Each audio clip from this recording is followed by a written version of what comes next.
Welcome, my friend. You found your way to a quiet place tonight. There's nothing you need to do, nothing you need to fix, nowhere you need to go. Let your shoulders soften just a little. Let your jaw unclench. Take a slow breath in and let it fall out gently. Just let the day slowly fade behind you. You can listen, or simply let the sound rest in the background.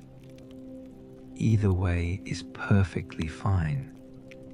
When you're ready, we'll begin a gentle story, meant for calm, for comfort, and for overthinking minds ready to rest. There is a quiet moment that arrives just before night truly settles in. A gentle pause, like the world is inhaling, and then slowly remembering how to exhale. The sky softens into deep velvet blues, and the edges of the day begin to blur. Lights fade one by one across distant rooftops, and the air turns warm with the hush of evening. Somewhere beyond the noise of thought and the tug of worries, there lies a place where the night has learned how to comfort the restless. You do not travel there with footsteps. You arrive there by simply allowing your mind to soften, by letting your shoulders loosen, your breath deepen, and the constant spinning of thoughts begin to slow. This place is known as the Warm Foundry, a hidden workshop tucked quietly between dreams and sleep. It is not made of cold metal or roaring flames. Instead, it is shaped from gentle stones, soft glows, and slow-moving golden embers that never burn. They simply warm. Inside, the air is peaceful, carrying the faint scent of polished wood and evening rain. Every surface seems to hum quietly, as though the walls themselves are breathing with you, slower and slower and slower still. The foundry exists for overthinking minds, for hearts that hold too much and thoughts that wander far too late at night. Here, dreams are not forced. They are crafted patiently, softly, lovingly. On long wooden tables rest delicate molds made of light, reflecting fragments of memory, imagination, and calm. There are tools shaped like feathers, bellows that sigh instead of blowing, and gentle gears that turn at the same pace as a relaxed heartbeat. Everything inside the foundry moves slowly. Nothing rushes, nothing demands. It feels like stepping into a warm blanket, the kind that remembers your shape and welcomes you back every night. As you stand at the threshold, the soft glow touches your face. Your breath deepens without effort. Your thoughts, those tangled threads that never want to quiet, suddenly feel as though they're being gently gathered, untied, and laid down. The world outside grows distant. The worries of tomorrow drift further away, and the weight you didn't realize you were carrying begins to melt. In the stillness, you hear a low, comforting rhythm, almost like the heartbeat of the night, slow, steady, reassuring. You are safe here. You are welcome here. There is nothing expected of you except to rest, In this warm foundry, dreams will be shaped not from fear or urgency, but from peace, belonging, and quiet comfort. And as you step softly inside, the night begins to cradle you. The doors of the warm foundry do not open with noise. They glide as if guided by the soft breath of night itself, revealing a space that feels older than memory and yet deeply familiar, like a place you may have dreamed of once as a child, then quietly forgot, only to rediscover it now when you need it most. Inside, everything is wrapped in gentle gold and amber. The walls are curved like the inside of a shell, capturing echoes of quiet sighs and whispers of distant rain. Smooth beams of honey, colored wood arc gracefully overhead, each one carrying a faint warmth that seems to seep into the air, into the floor, into you. At the center of the room stands a large circular hearth. But this is not an ordinary fire. It doesn't crackle, it doesn't roar, it glows, a soft, steady pool of molten light that pulses in calm, rhythmic waves. The light rises and falls like a tide, illuminating the foundry with a slow heartbeat of warmth. Every pulse feels like an invitation to breathe deeper, to loosen a little more, to release something you've been holding without noticing. Around the hearth, there are workbenches made of deep, polished oak. Their surfaces shimmer with fine grains of glittering dust, tiny flecks of dreams that have not yet taken shape. Some sparkle like stars trapped in gentle motion. Others glow faintly, waiting for someone to notice them. You walk further in, even though you don't remember deciding to move. Your steps are incredibly quiet. The floor is made of smooth stone warmed from below, soothing beneath your feet, grounding you. Every small movement feels guided, like the room understands you're here to rest, and it's helping you find the most peaceful way to exist inside it. Overthinking minds often carry questions. Why am I here? What does this place want from me? But in the foundry, those questions soften before they fully form. You realize, not through explanation, but by feeling, that this is a workshop of serenity, a place where restless thoughts are gently melted down, reshaped, and turned into something kinder. Along one wall, shelves stretch from floor to ceiling, filled with jars of light. Each jar glows with its own subtle color, pale blues, velvety violets, candlelit ambers, foggy silvers. They contain fragments of peaceful moments, the hush after rainfall, the stillness of early morning fields, the sound of waves brushing the shore at night.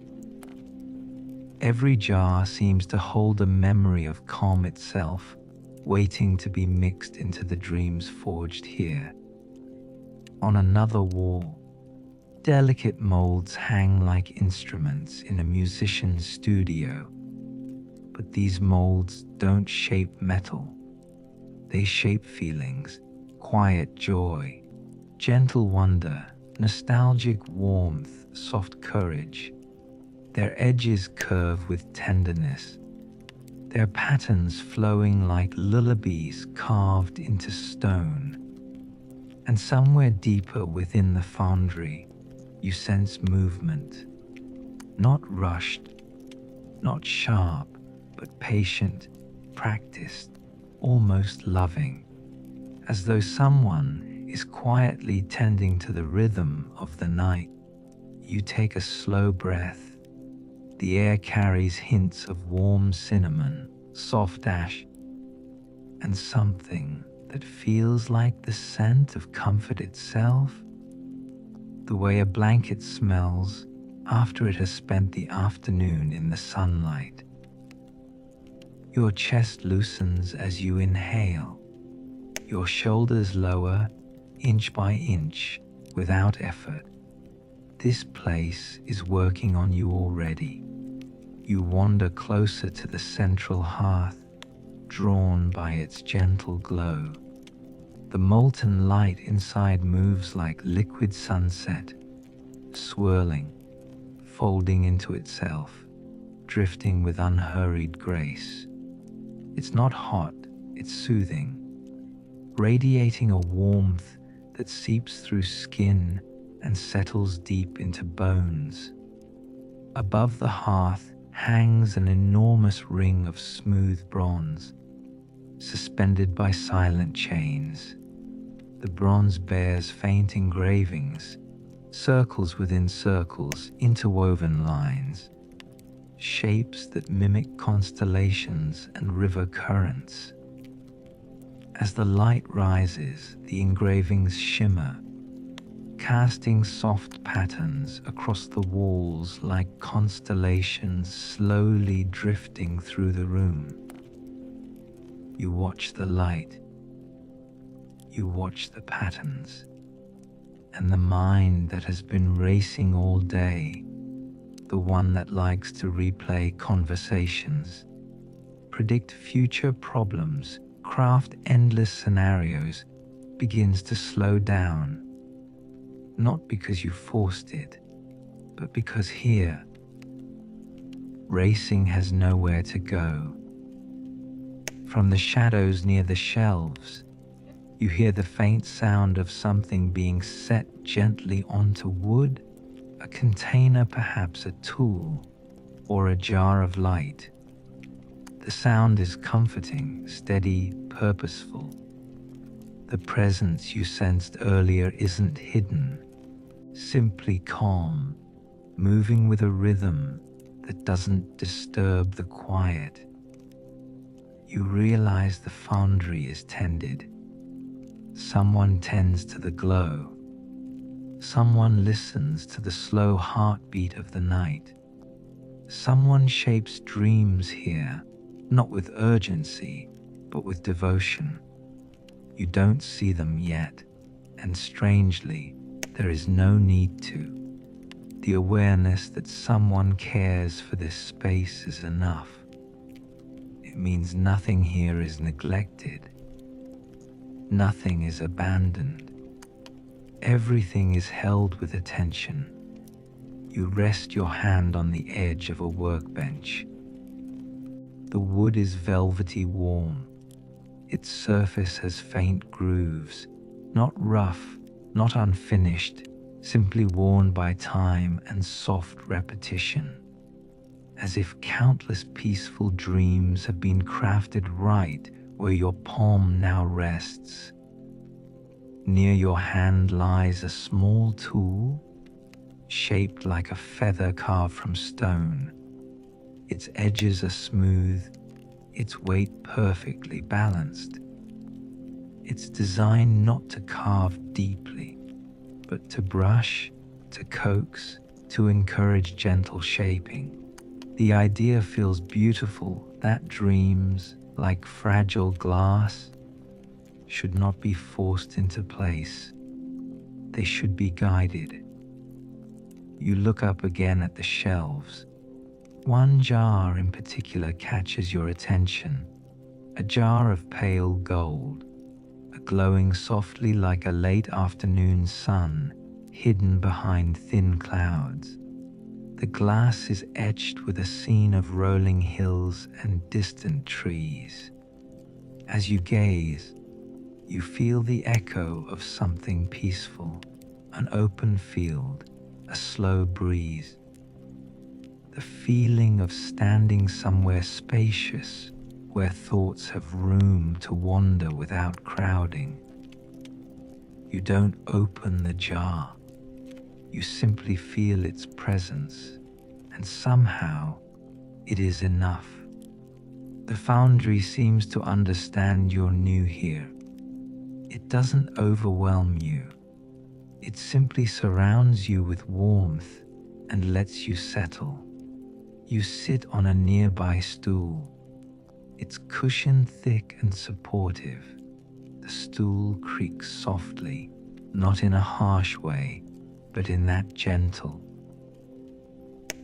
lived-in way that says someone has rested here before. The sound blends into the heartbeat glow of the hearth, harmonizing with the slow rhythm filling the room. You realize that the Foundry doesn't just forge dreams, it forges the state of mind in which dreams can appear. That quiet state you sometimes glimpse right before sleep finally finds you, where worries grow hazy and thoughts drift like autumn leaves.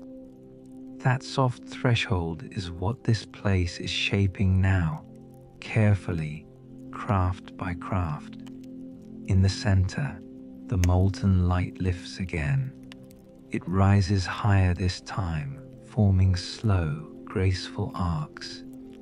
In those arcs, you imagine stories being born, gentle journeys meant not to thrill or shock, but to comfort. Dreams that take wandering minds somewhere safe, somewhere meaningful, somewhere kind. You listen to the light. You didn't know light could have sound, but here it does, a barely audible humming, like the low vibration of distant wind chimes. It vibrates deep in your chest, sensing with your breathing, coaxing every inhale to be longer and every exhale to release more. Your thoughts begin to drift, not away completely, but softly enough that they lose their sharp edges. You think of nights when sleep felt far away, of lying still while the mind replayed mistakes, conversations, unfinished lists. You remember how heavy that can feel, the sense that rest is just out of reach. But here, that heaviness lightens. Here, the mind is given permission to soften. No expectations, no shields, only warmth, only glow, only quiet. Eventually, from somewhere deeper in the Foundry, the sound of slow footsteps approaches, not sudden, not intrusive. Each step is measured, matching the calm rhythm of everything else in the room. A soft silhouette passes gently along the far wall, more of a presence than a person, moving with the calm assurance of someone who has walked these paths for countless nights. They tend to the hearth for a moment, not stoking, not feeding, simply adjusting the flow of light with the slightest movement of a hand. The glow responds like a calm tide shifting toward shore. You still can't see their face. You don't need to. Their movements carry a message your heart understands without words. Everything is being taken care of. You don't have to manage anything here. You are allowed to rest. The silhouette pauses, sensing your presence, not startled, not surprised, more like someone who expected you, and is quietly glad you arrived. A warm feeling washes through you. Not attention, not pressure, simply welcome. Then, as gently as they appeared, they slip back into the soft corridors beyond the hearth, leaving the room wrapped once more in its dim, nurturing glow. You look at the golden light again. It shifts just slightly, as if acknowledging you too.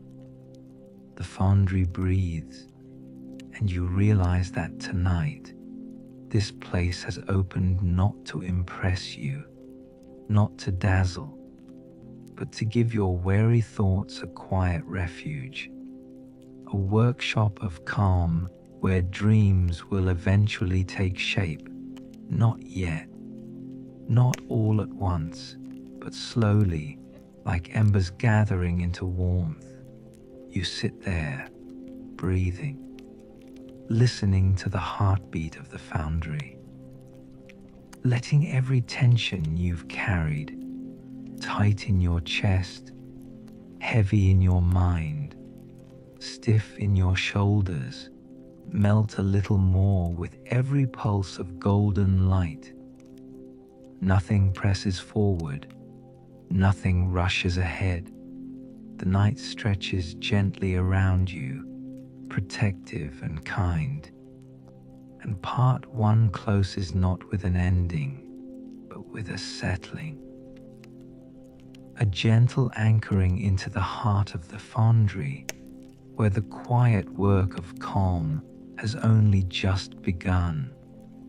The night outside the warm foundry deepens, yet inside everything remains held in the same calm glow, as if time itself has chosen to slow down and rest here for a while. You notice it first in your breathing. Inhaler, pause, exhaler. Each breath feels less like something you're doing and more like something the foundry is gently doing with you, guiding the rhythm, easing the patterns that once rushed and tangled. Somewhere in the distance, a low, velvety hum continues, steady as a river moving beneath layers of moonlit ice. You remain seated by the workbench, and gradually, you begin to see more of the room, not because the light grows brighter, but because your eyes grow calmer. When the mind stops racing, the world softens into focus. On the far side of the hearth, there is another table. This one is longer, draped with linen cloths embroidered with quiet constellations. Laid across the cloths are thin trays filled with powders and sands, not grey, not dull, but tinted with subtle colors: rose dust pink, sea glass blue, soft apricot. Each tray seems to whisper of places that live inside memory's summer dusk, ocean horizons, gentle afternoons, when everything slowed without asking. A wooden ladle rests in one of the trays. It has been carved so delicately that its handle curves like a sleeping cat's tail. The surface is worn smooth, polished by many careful hands across many peaceful nights. You don't realize you're standing until you already are. Your body moves almost on its own, curiosity guided by tranquility rather than urgency. Step by slow step, you circle the hearth and approach the long table. The warmth follows, wrapping lightly around your shoulders like a shawl a friend might place without a word. Here, you see something new. Beside the sand trays sits a wide bowl made of translucent stone. Inside, a gentle mixture of the powders has already been blended into a soft, shimmering substance. Not quite liquid, not quite dust. When the molten glow from the hearth touches it, the mixture glows like distant galaxies floating just beneath the surface of a lake. A small card rests near the bowl, handwritten in looping unarried. For Dariam's chat and Candinies. The words feel almost like a blessing. You think of the nights when your mind hasn't been kind, when it has replayed worries over and over, crafting stories of what could go wrong. You think of the weight carried quietly behind everyday actions, invisible to others but heavy all the same, and slowly a realization settles. This foundry is not only forging pleasant dreams, it is gently tending to hearts that have been carrying too much. The soft footsteps return, not loud, not sudden, just present. From the corridor, the silhouette reappears, closer this time, outlined against the amber glow. They move with an assurance that comes only from familiarity and care, like someone who has made peace with long nights and now tends to them with patience. Their hands, though you still don't see them clearly, lift the ladle. With the gentlest motion, they scoop a measure of rose, tinted dust, and sprinkle it into the stone bowl. The shimmering mixture responds with a subtle ripple, glowing brighter for a moment, then settling back to stillness. They do not look at you directly, but they do not avoid you either. There is no performance here, no attempt to impress. Work continues, peaceful, unhurried, deeply intentional.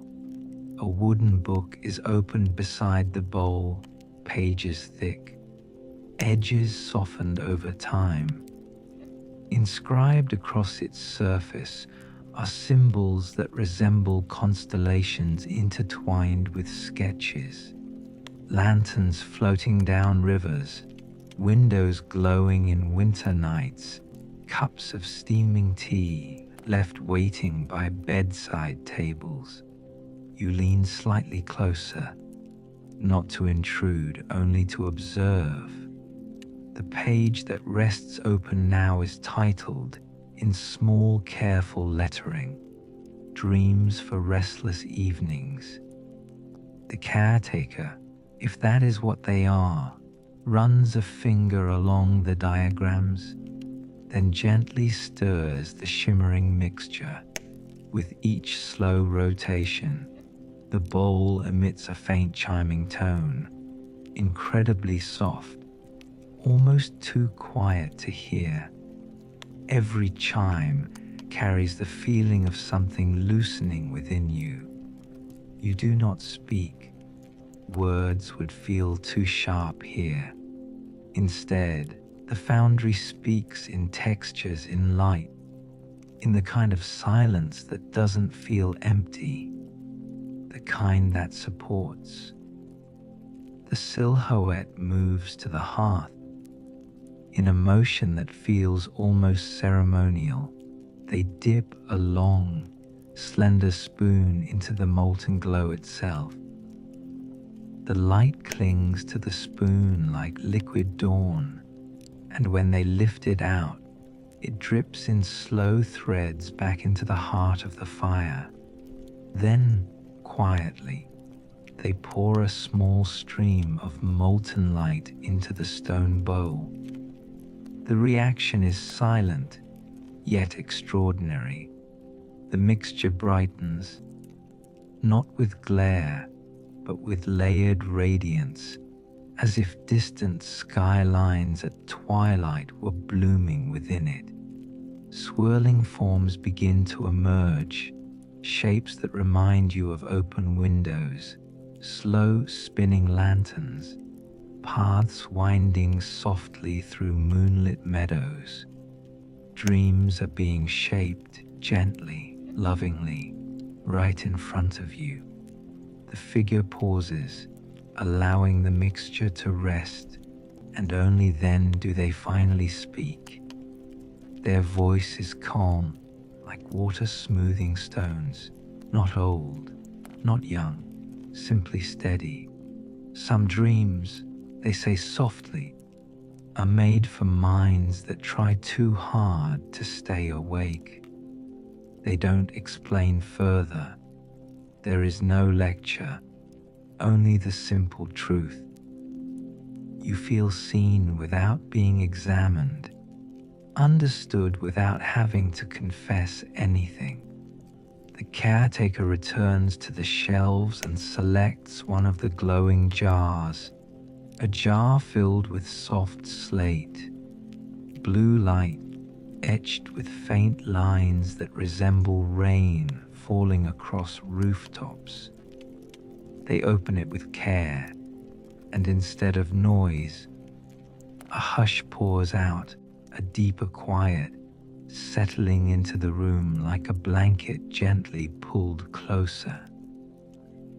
They add a single drop from the jar into the bowl. Rainlight mingles with hearthlight, and the dream mixture ripples once again, this time forming slow rings that expand outward, then fade beautifully at the edges. You ask your first question, not out loud, but inwardly. Who are these dreams for? The answer comes not from the caretaker, but from the room itself, whispered through the soft patterns of light dancing across the bronze ring overhead.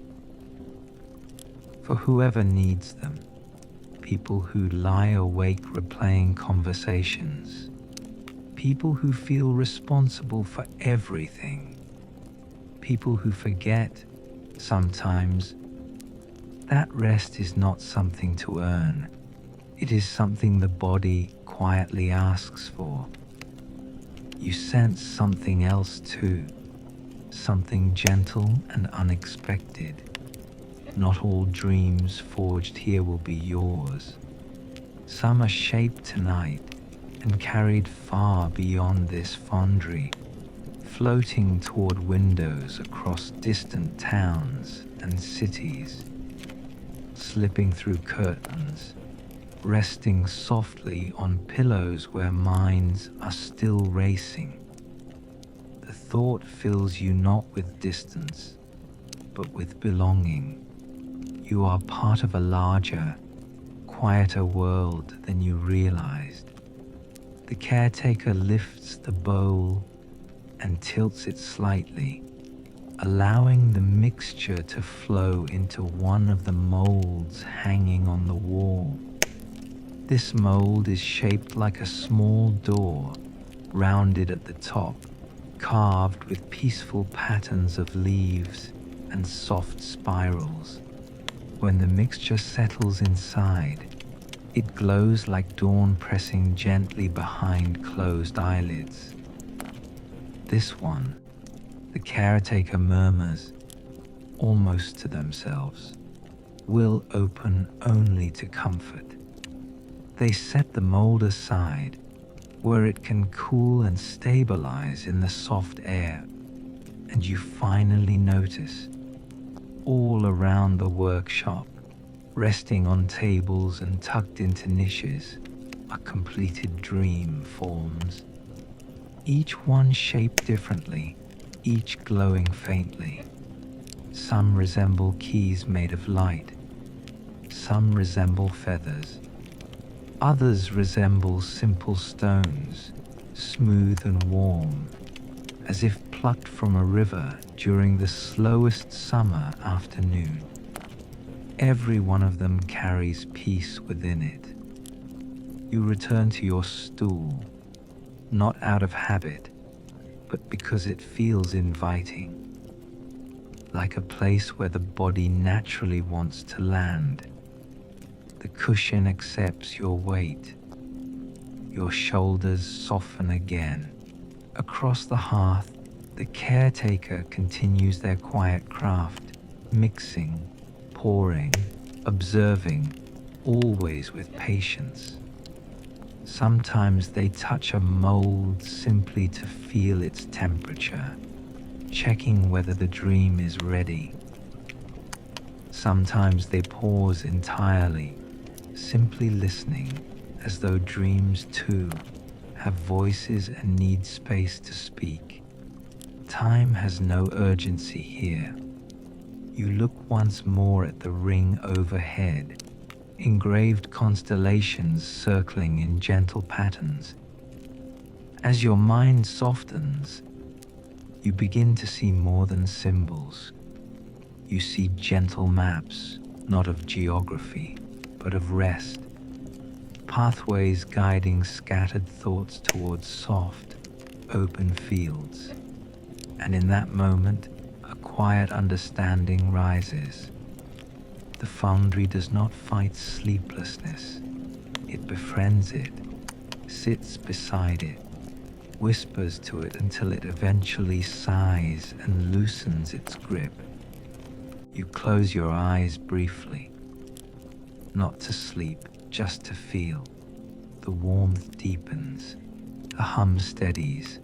Somewhere far off, a bell chimes once, a low, round tone expanding through the night, marking not an hour, but a feeling, the deepening of ease. When you open your eyes again, the caretaker is closer, moving past your bench, carrying another mold carefully with both hands. They glance at you only briefly, and their gaze holds the quiet assurance of someone saying, without words, "You're doing exactly what you're meant to be doing, resting." They place the mold beside you. Inside, a dream shaped like a little lantern glows softly, its interior flickering not with fire, but with something gentler, the calm certainty that you are allowed to let go.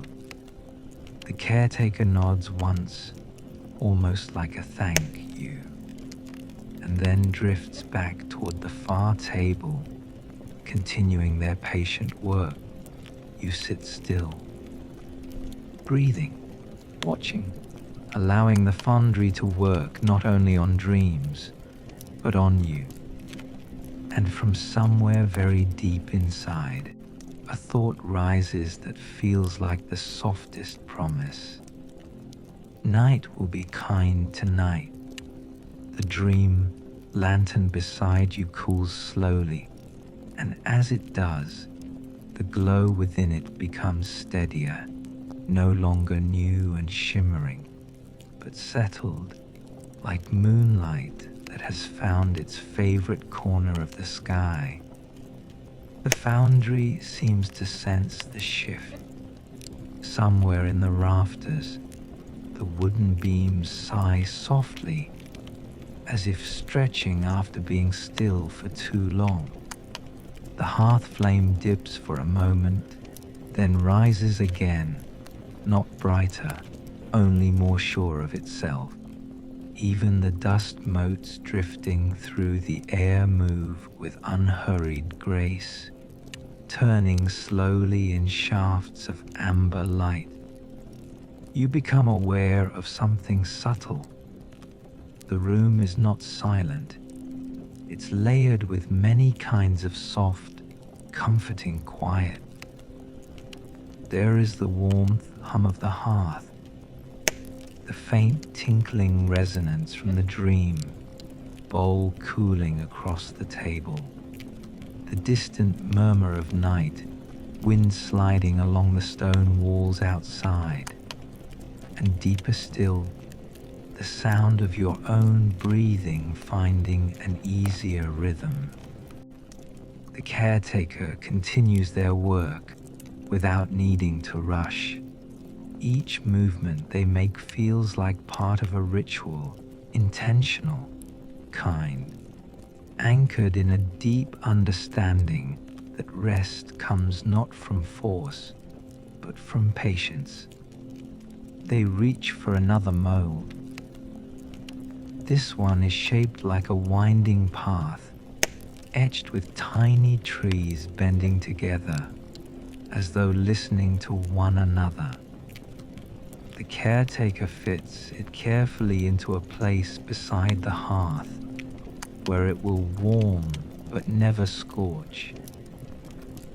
Then they return to the stone bowl, adding the faintest sprinkle of sand, the color of morning mist.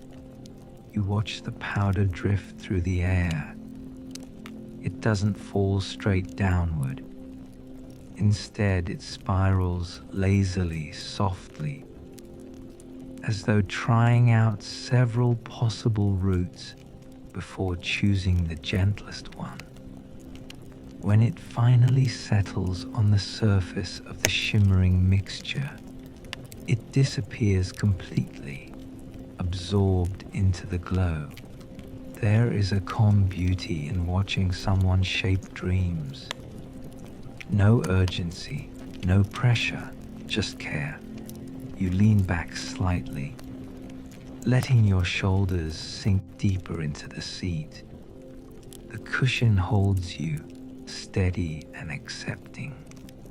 Somewhere in your chest, a knot loosens, not dramatically, not all at once, but in tiny untying motions that feel both relieving and familiar.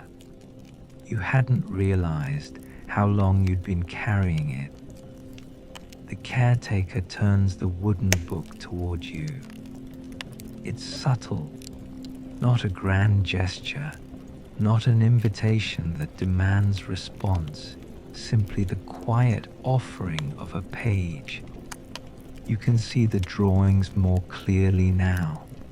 Lanterns drifting over rivers, archways opening into fields of tall grass, bench seats beside small fireplaces, each flame drawn so gently that it almost looks like a living breath. There's writing beneath each illustration, small notes explaining not how dreams are made, but why certain shapes appear. You read one line. Paths remind the mind that it does not need to finish every journey at once. Another says, lanterns teach the dark that it can be kind. You trace the sentence with your eyes more than your fingers, letting it linger quietly in thought. The words don't try to change anything. They don't insist. They simply exist, like companions that sit nearby and make the room feel less empty. A faint metallic chime echoes gently. You glance up. Suspended near the ceiling are dozens of small wind bells, each crafted from a different metal. Brass, copper, silvered iron. They barely move, but when the soft circulation of air shifts, perhaps from the caretaker's passing, they respond with the lightest, most delicate tones imaginable. The sound isn't sharp. It drifts like breath you didn't know you had released. The caretaker notices your gaze and offers the smallest nod, as though acknowledging the bells themselves. They listen to the drafts. They say quietly. Every night shapes the air differently. so every night the bells sing their own small story. You imagine the bells on stormy nights, not clanging, not distressed, simply resonating with deeper tone.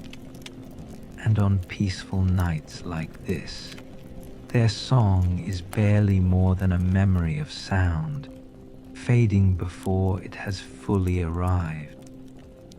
The foundry does not fight the world outside. It adapts to it gently, turning whatever comes into calm. The caretaker pours another thread of molten light into the bowl. This time, the glow that rises holds a faint green, the soft shade of leaves in early spring. It reminds you of afternoons when sunlight filtered through branches overhead, forming moving patterns across the ground. The bowl ripples, then slowly smooths again, settling into an almost glass-like stillness. You watch entranced as the caretaker tips the new mixture into a different mold. This one shaped like a small bridge with rounded edges and tiny carved rails. When the mixture fills the space, the bridge brightness pulses once, twice, then rests. Bridges, the caretaker murmurs, half to themselves, air for nights when thoughts feel too far apart to meet. You absorb this quietly. A memory flickers of evenings when your mind leaped between concerns, connecting none of them, pulling threads in every direction. Bridges, you realize, are not simply structures of crossing. They are gestures of reassurance that there is a gentle way across. The caretaker turns away again, moving toward a cabinet tucked into the corner. Its doors are smooth and dark, engraved with spirals that widen outward like ripples on water. When they open it, a faint fragrance drifts into the room. Notes of cedar, honey, and something faintly like lavender left out to dry in late summer. Inside the cabinet rest bundles of small rolled scrolls tied with pale string. The caretaker selects one and places it on the workbench. You tilt your head slightly, curious, and they seem to understand without you asking. These are messages, they say softly. Some dreams need words to accompany them. Gentle ones, nothing instructive, nothing demanding, just reminders. They untie the string with slow, careful fingers. The scroll unfurls across the table.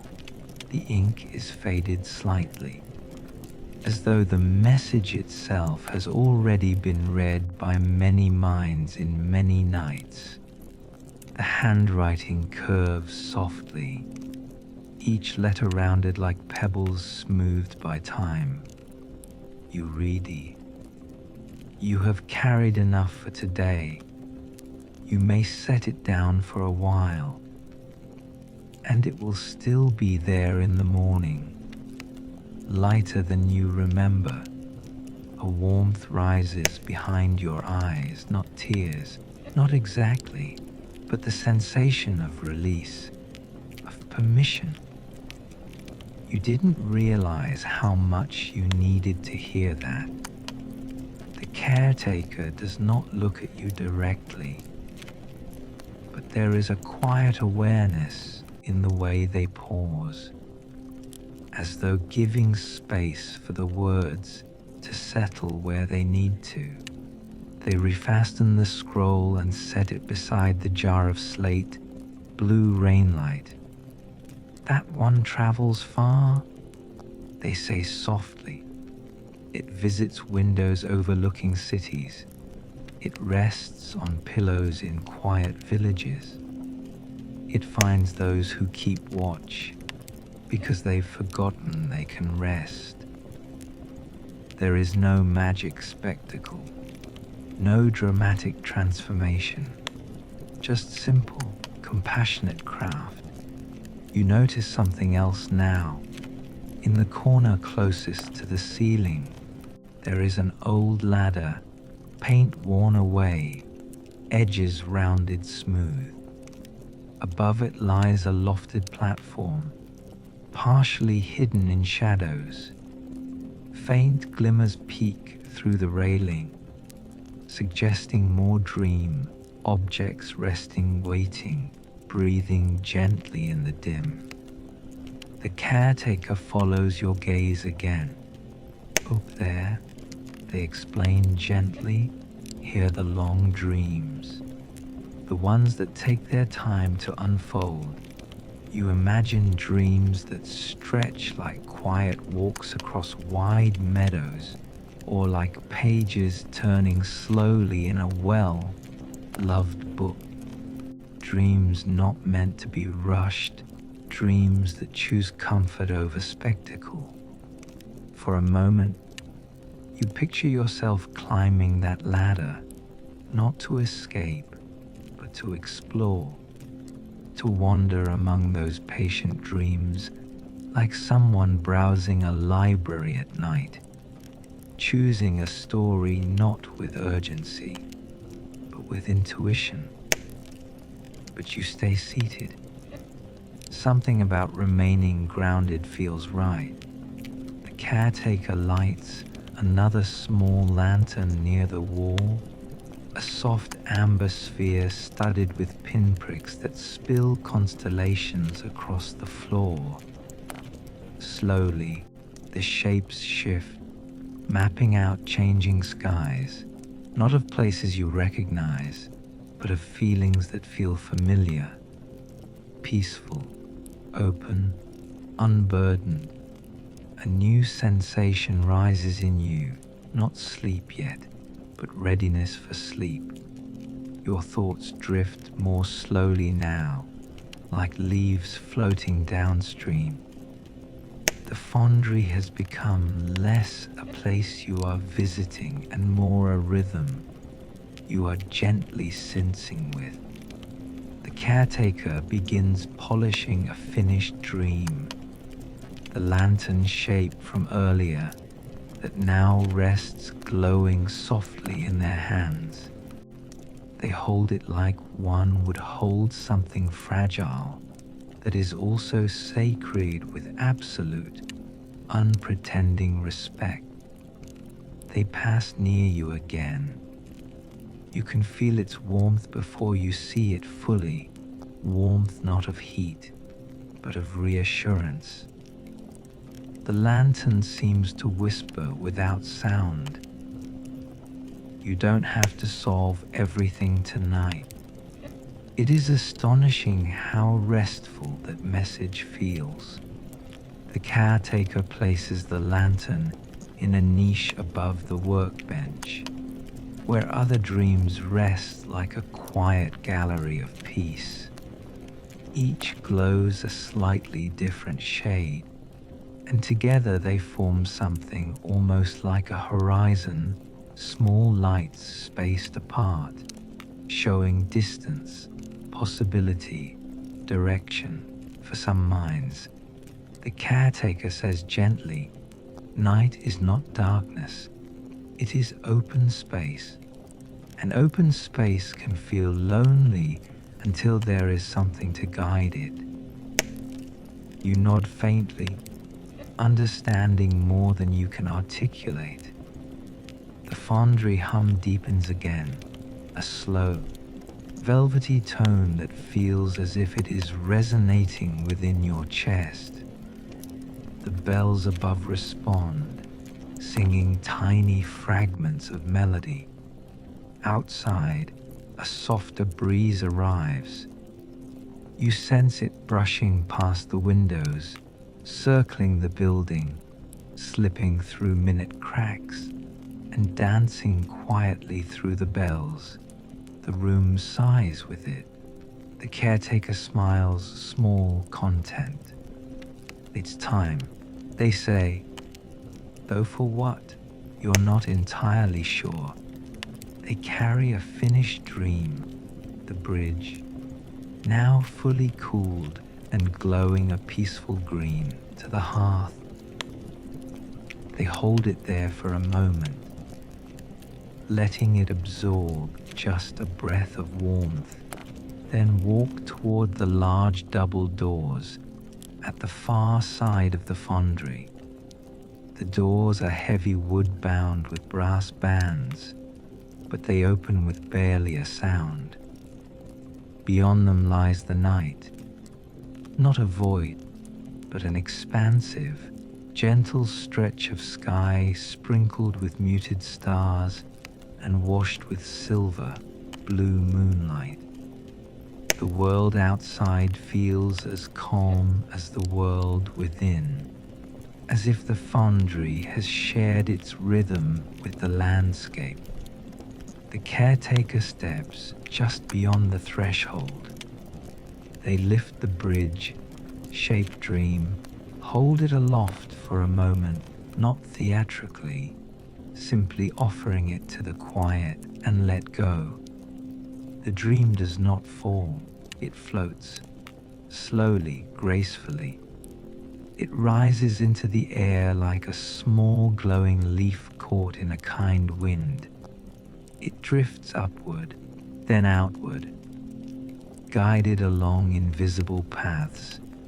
Soon it becomes just another distant warmth among many, a light that may soon slip through a window and rest above someone's sleeping mind.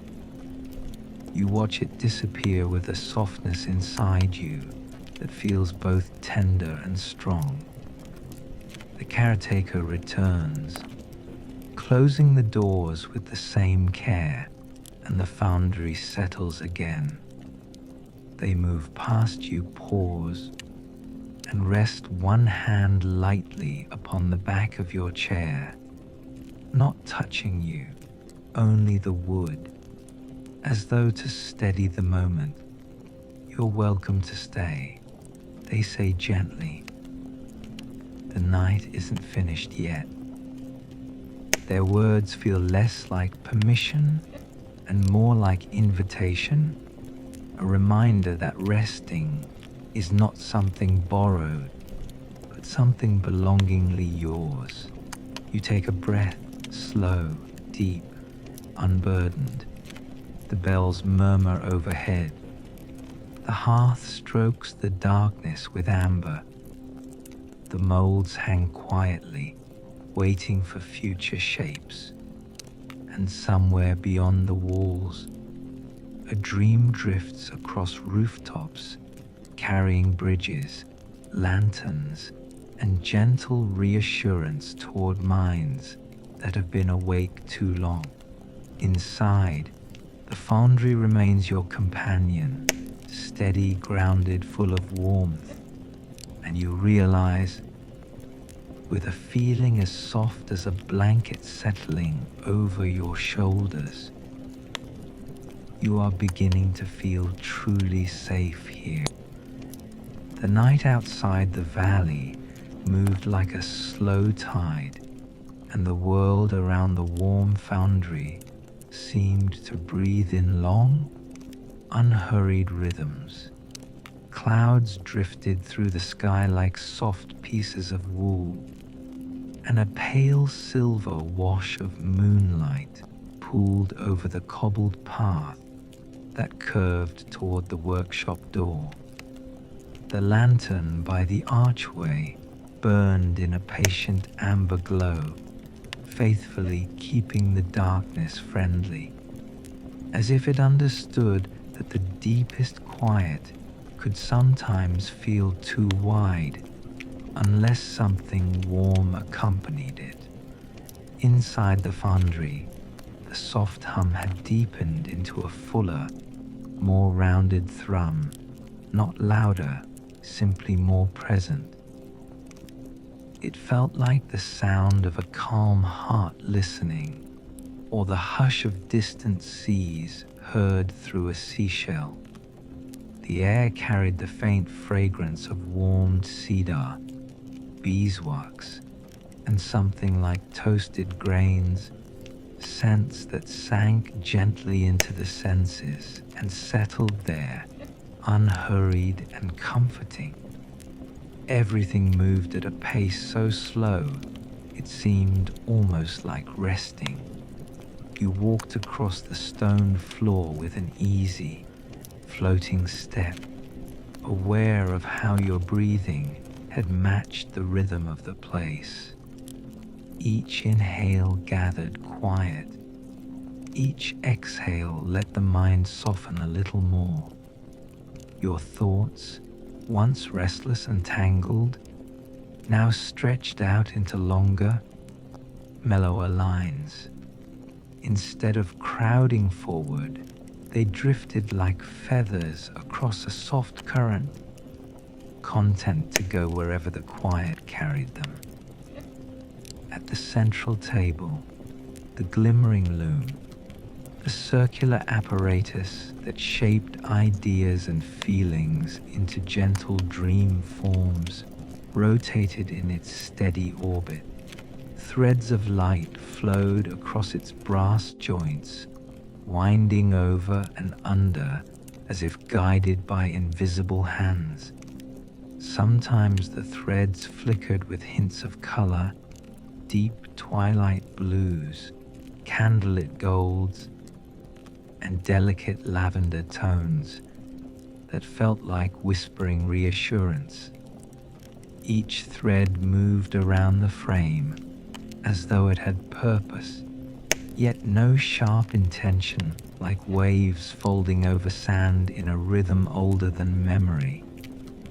Elias stood nearby, resting his hands lightly on the polished rim of the loom. His posture was calm and open, like someone listening to a melody. That faint, constant smile lingered around his eyes, shaped not by amusement, but by familiarity. The kind of understanding formed from a long companionship with quiet things. He looked up as you approached and nodded gently, as though acknowledging not only your presence, but the stillness you had begun to carry. Dreams, he said softly, don't like to be forced. They don't answer to hurry. They don't care for demands. They trust the slow way. His voice carried as much quietness as the air itself. Words arrived like leaves floating on water, touching the surface gently before disappearing into reflection. He motioned you closer, and you noticed another object resting on the table, a small tray carved from dark walnut wood, smooth from time and use. On the tray lay several rounded stones. Each was marked by faint natural lines, the kind that formed over countless years. No two were alike. Some lines wrapped in slow spirals. Others formed rivers across their surfaces. Each stone seemed complete in its own quiet way. These, Elias said, brushing one with the pad of his thumb, are reminders. He lifted the stone nearest to him and placed it in your palm. It held a subtle warmth, not heat, simply the comfortable temperature of something that had been near life for a long time. As you held it, you noticed the line etched across it curved gently, then doubled back on itself before continuing in a slightly different direction.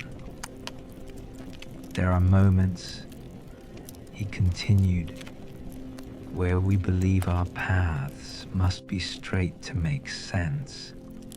We think progress means moving forward without pause, without drift, without wandering. His eyes flicked upward toward the spinning loom. But the mind doesn't heal like that. The heart doesn't learn like that. And dreams are not maps. They're quiet companions for the journey, not instructions for avoiding it. You studied the stone, watching the line wander, circle, and gently meander without ever seeming lost. There was no urgency in its pattern. It simply existed at its own pace, neither apologizing for its turns nor trying to straighten them. Holding it, you felt a loosening in your chest, as though a tight knot had sighed. Elias set his own stone down and turned back to the loom. In the foundry, we don't hammer dreams into shape, he said. We listen to what people are carrying, and we give their rest a place to breathe. He touched a lever with quiet familiarity. The dream thread responded by unfurling into a slow drift of colors, drifting in arcs, weaving into gentle spirals. A new fragment of dream formed just above the table, a calm shoreline at dusk, waves gliding forward and retreating with soft patience, the horizon wide and unthreatening. It wasn't quite an image and not entirely a feeling, more like both, layered together. You could sense the intention behind it, not to dazzle, not to overwhelm, but to soothe the mind that had been tired of sorting through thoughts that looped too quickly and too often. This dream asked for nothing. It simply made room. As you watched, the shoreline folded into a meadow of soft grasses and then into a quiet path lined with lanterns. Each scene shifted as lightly as clouds drifting across moonlight. Nothing startled. Nothing pushed. Everything melted into everything else in an easy way that felt like drifting closer to sleep, that blissful, liminal space where thoughts slow down enough to be kind. After a while, Elias stepped back, letting the loom continue its work. He gestured calmly toward another corner of the foundry you hadn't explored yet, an alcove framed by shelves full of worn journals, coil-bound sketchbooks, and stacks of paper tied together with twine. The covers bore traces of age, scuffs, faded stains, corners gently bent by many hands. These are offerings people leave, he explained, little reflections, not confessions, not secrets, just pieces of feelings they don't want to carry all alone anymore. You moved closer, fingertips brushing lightly over some of the covers. Titles, handwritten or softly etched, peeked through. Small worries I thought were big, things I couldn't say out loud yet. Moments that still echo, but more quietly now. Each journal felt like a door that had been gently closed, not slammed. Elias selected one at random, lifting it with a reverence that was never dramatic, simply human. He opened to a page marked with a ribbon. The handwriting was uneven and tender. I I used to think rest was something I had to earn, it read. But here, I learned that rest is something my mind had been asking for all along. Not as a reward, as a kindness. He closed the book quietly. That's what the Foundry is, he said. A place where people remember that it's all right not to carry everything. Every moment, with every breath, you felt something within you settle. Not a sudden revelation, but a gradual loosening, like the slow way ice melts into water. You realized that perhaps rest wasn't about fixing every thought before sleep arrived. Perhaps it was about letting your mind sit beside those thoughts without needing to engage in endless conversations with them. The glow from the dream forging table brightened and dimmed like the shallow tide of a calm ocean. Sparks, softer now, drifted lazily from the crucible and faded into the air before touching anything. A gentle warmth pulsed through the room, and the sound of the Foundry's quiet heartbeat soothed the space between your breaths. Elias glanced toward the large window overlooking the valley. "Come," he said softly. "There's something I want you to see." You followed him to the window, where the night valley seemed even deeper in stillness. Lights from distant cottages dotted the meadow with comfort, not isolation. Every window felt like a quiet promise that someone else out there was also moving through the tenderness of night, also seeking softness, also learning how to rest. Beyond the valley, the outline of mountains curved protectively beneath the sky. Their forms weren't sharp, but round and steady, guardians rather than barriers.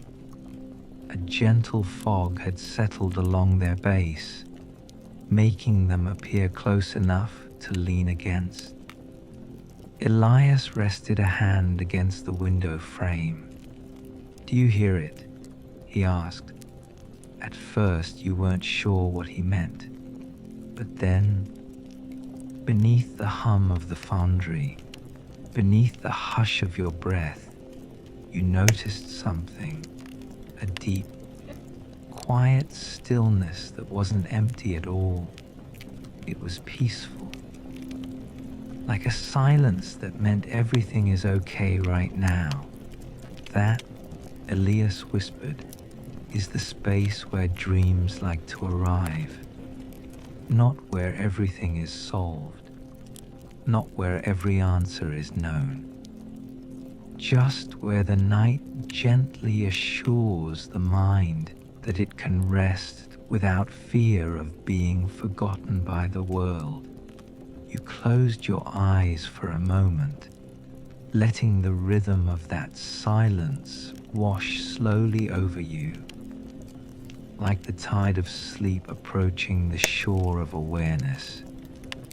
Your thoughts moved farther apart, spaced comfortably, like lanterns guiding the path into darkness without urgency. When you opened your eyes again, the glimmering loom had woven something new. A cluster of dream shapes hovered in a slow constellation above the table, glowing ember soft. Each shape represented something quiet. A porch swing moving lazily in a summer evening breeze. A library whose windows glowed warmly, filled with hushed pages. A winding river under a sky full of gentle stars. a room with soft curtains and the murmur of distant rain. They didn't compete for attention. They existed together, like friends keeping each other company. These, Elias said, are resting places. When the mind drifts during sleep, it visits them the way one visits peaceful rooms in a familiar home. You realized that the Foundry didn't create fantasies to distract. It crafted environments where the heart could remember how it felt before overthinking wrapped itself around every small uncertainty. It created spaces where peace felt natural instead of earned. Elias placed another small token in your hand, this time a tiny brass key, not polished, not ornate, simply shaped, smooth with a history of being held. It doesn't open anything here, he said. It reminds you that there are doors inside your nights you are welcome to walk through whenever you're ready, not because you've solved everything, simply because you deserve rest while living with the questions. The key warmed softly against your palm, and you closed your fingers around it, feeling its gentle reassurance. The Foundry's light softened further, as though night itself had deepened into its calmest hour. The amber glow dimmed into honeyed twilight. Shadows rounded their edges, curling gently at the corners of shelves and beams. Every part of the Foundry seemed to be saying, quietly, "It's okay to let go a little more now." Elias returned to the table and gave the loom one last unhurried adjustment. The threads steadied into a smoother pattern, as if the dream it was weaving had reached a peaceful, flowing middle. He looked at you with that same calm, understanding warmth. "You're beginning to carry the stillness with you," he said softly. "That's how rest unfolds, not all at once, but gently, like a candle lighting another candle, and then another." You felt it, the sense that something within you no longer rushed to keep up with itself. The Foundry did not replace your thoughts. It simply offered companionship to them, softening their edges, letting them breathe. The night outside settled even deeper. The valley seemed to cradle the Foundry more fully. The world was quieter now, not isolated, simply peaceful, as though every sound had chosen to whisper instead of speak. And in that whisper, soft, quiet, the Warm Foundry continued its gentle work, weaving calm, shaping rest, preparing you, ever so slowly, for the most soothing part of the night still to come. You allowed yourself to stand there, breathing in the warmth, knowing that you didn't have to do anything, didn't have to figure anything out. You were simply here, safe, held, welcome. And the Foundry, ancient, patient, deeply kind, kept its slow luminous rhythm, as though it too was breathing alongside you. The hours slipped forward in nearly invisible increments, and the night around the valley drifted into its quietest time. Even the wind seemed to understand that this was a moment reserved for tenderness, moving only enough to brush lightly across the tall grass and stir the tips of leaves with a delicate whisper. Inside the Warm Foundry, the glow had softened until it resembled candlelight diffused through frosted glass. Shadows moved slowly, as though they too had learned to breathe more gently. Nothing in the room rushed. Nothing chased the next moment. Time had become something soft and spacious, a place rather than a path. The loom circled in its steady rotation, no longer weaving with the energy of creation, but with the grace of completion. Its threads glowed in gentle tones: dusky lavender, muted gold, and deep ocean blue. Each line curved naturally into the next, forming patterns that seemed to shape themselves into quiet comfort. You felt it in your body, that sense of being carried rather than propelled, and your breath followed the rhythm without effort. Slow in, slower out. Thoughts that once nudged forward now lingered at the edges, softer, more distant, as though muffled beneath a warm blanket of night.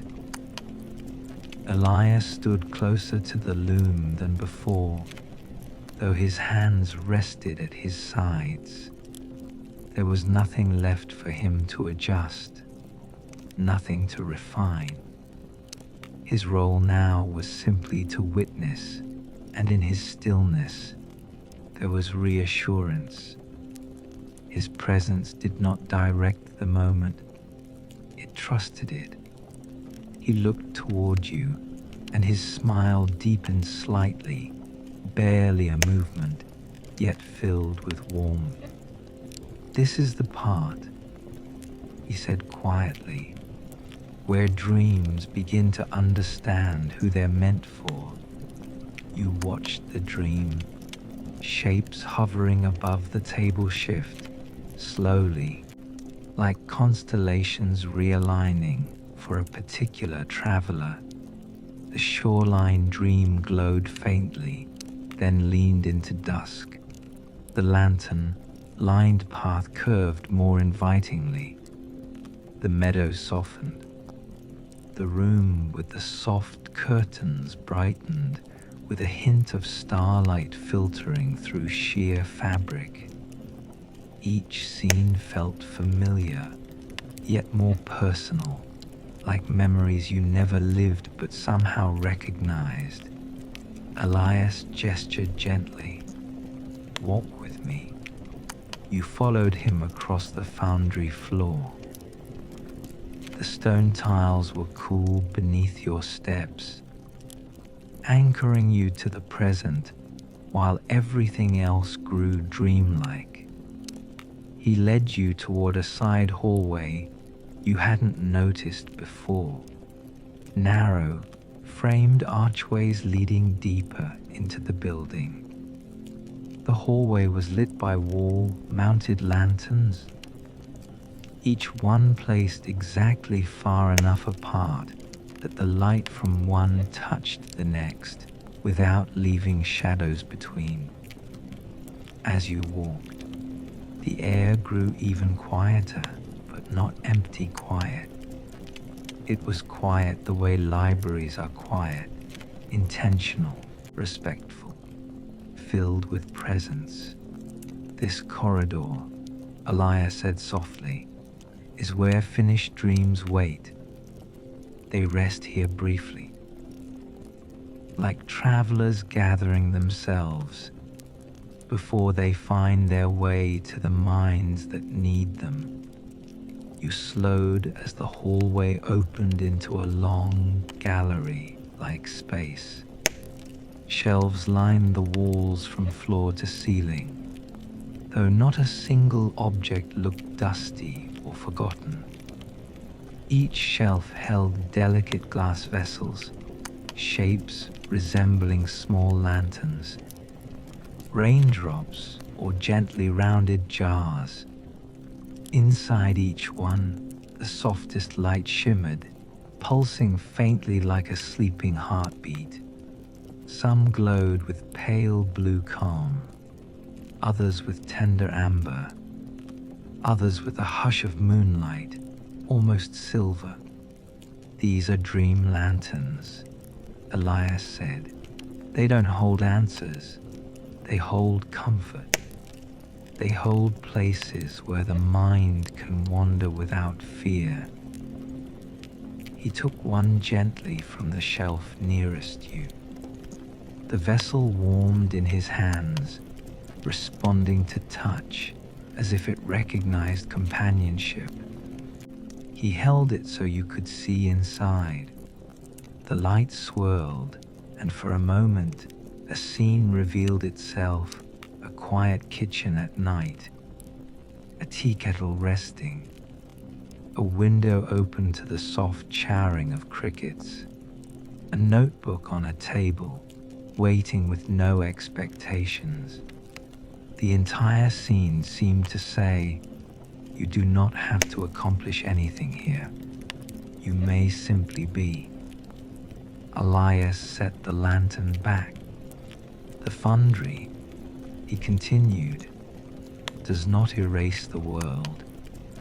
It gives the heart time to rest before returning to it." You felt those words settle across your shoulders, easing them.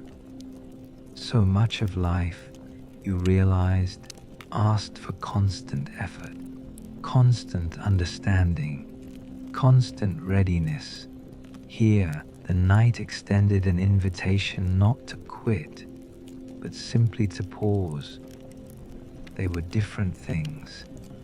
Pausing was permission, stopping was surrender, and this was gentle care.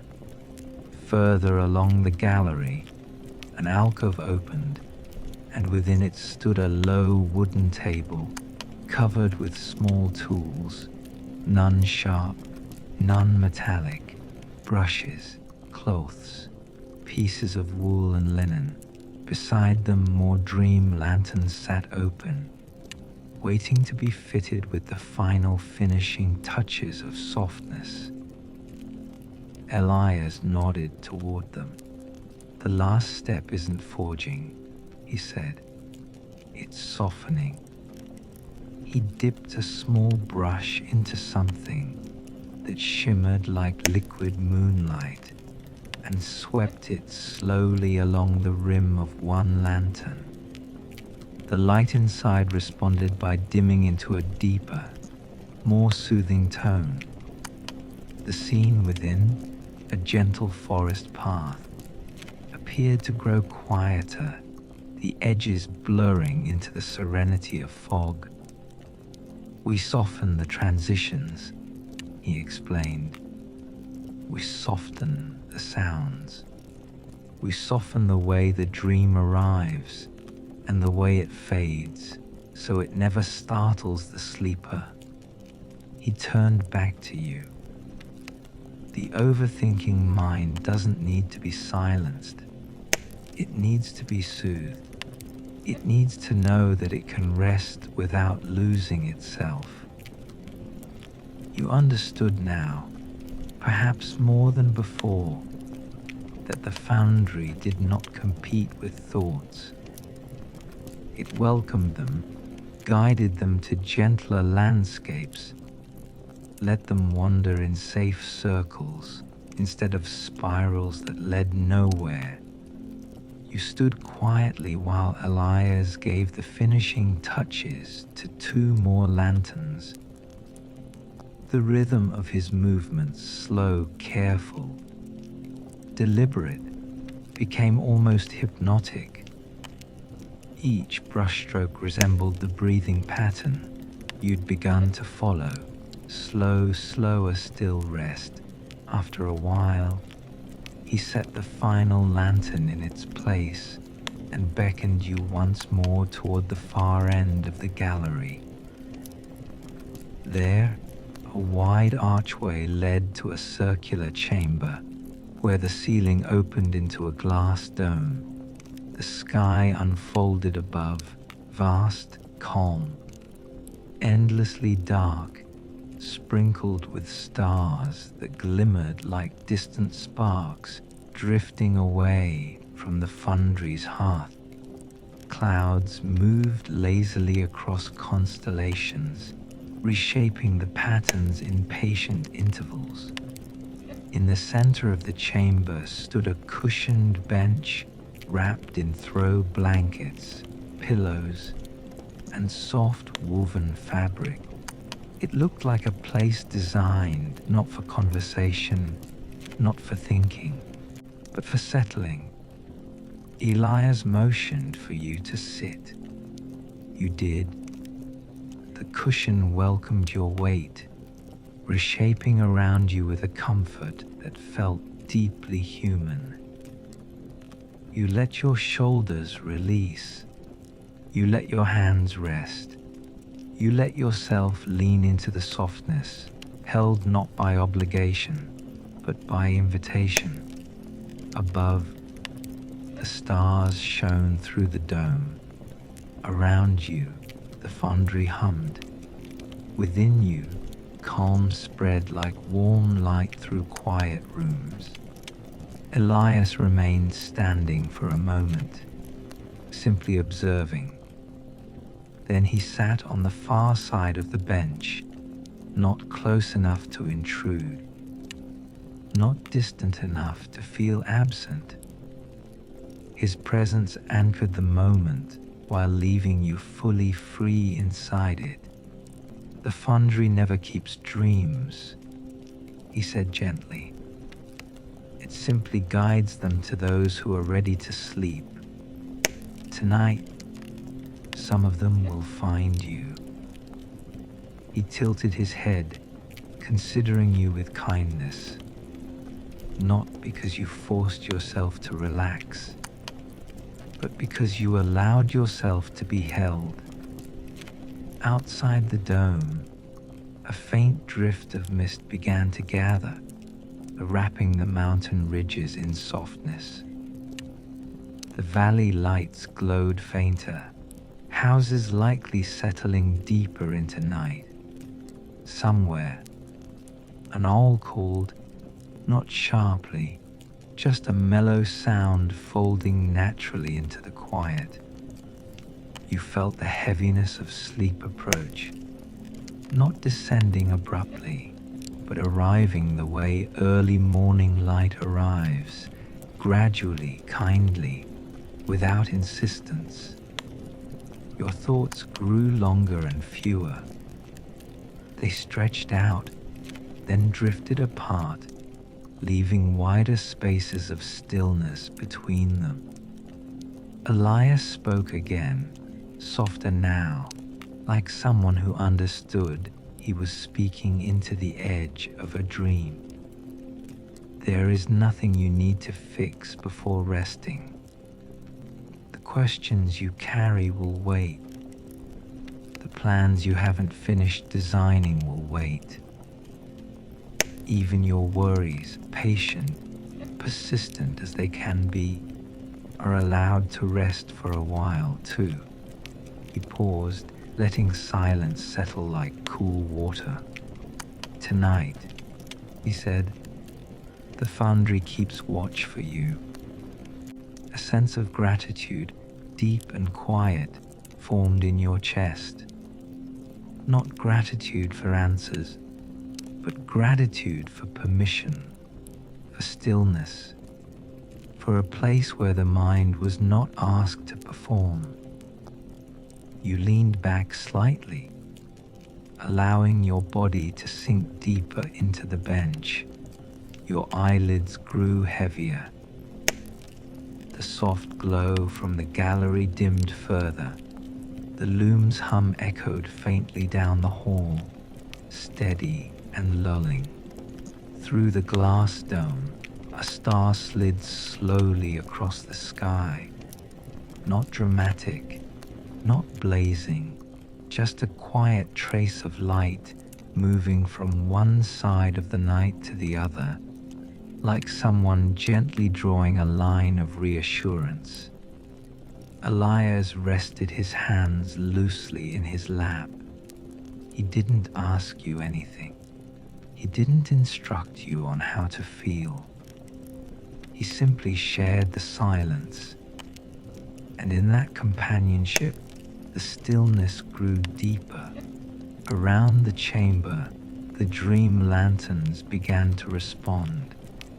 Their lights pulsed in a gentle rhythm, one by one, like a constellation awakening. You sensed them not as objects, but as invitations. Each one felt like a sentence in a language meant for rest. A shoreline, a quiet room, a lantern path, a soft window filled with night air.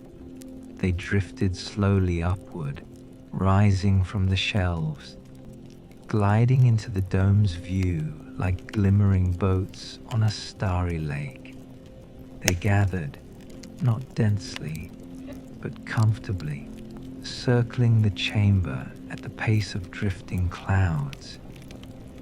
You felt your breathing synchronize with their tender motion. Slow, steady, unburdened, Elias watched them rise, then looked at you once more. "They'll stay near while you sleep," he murmured, "not to control your dreams, but to keep them gentle." Your eyes closed halfway, vision blurring softly around the edges. The foundry's colors melted into one another, amber blue, silver, until the world resembled watercolor layered onto night. He spoke again, barely above a whisper. "You are safe here. You are welcome to rest. Let the mind loosen. Let the heart soften. Let the night hold what you no longer need to carry." The last words didn't settle on you. They settled around you, a blanket of reassurance woven with silence. You allowed your gaze to drift closed completely. There was only warmth and breath, and the knowledge, calm and simple, that sleep could arrive without you having to reach for it. Somewhere in the foundry, a small bell chimed, so softly it sounded like a memory of sound rather than the sound itself. A cue, perhaps not for waking, but for surrendering to the dream's quiet guidance. One final time, Elias' voice reached you, distant now but kind. "Rest. The foundry will keep the night gentle." And then your awareness floated, not away, not out, but deeper in, into the dream-warmed spaces that waited like open rooms in a softly lit home. You drifted, and the warm foundry continued, patient as ever, forging dreams not of escape, but of peace. The night has settled into its softest shape now, the kind of quiet that wraps around you, steady and kind, like a blanket that remembers every contour of your shoulders. The world outside continues its slow turning, but here, in this moment, there is nothing you must keep up with, nothing you must solve, nothing you must hold together. You've walked through warmth and gentle light. You've listened to steady rhythms and calm voices.